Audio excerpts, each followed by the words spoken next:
বেচেছো তুমি? দুটো। কই দেখো। কিন্তু ধান থেকে চাল বার করে দিলে তুমি? কি করে, হাত দিয়ে না পা দিয়ে? হাত দিয়ে। দাঁত দিয়ে? হাত দিয়ে। আর পা দিয়ে। না দাঁত দিয়ে?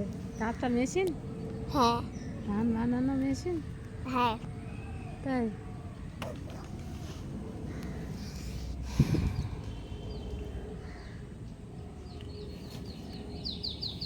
দেখি যাচ্ছে। এই তো দেখি। এই তো আমার দিকে দেখো কেমন করে বার করছো।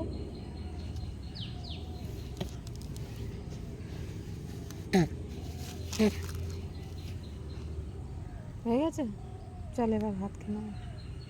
এই কটাই তো আছে এখনো।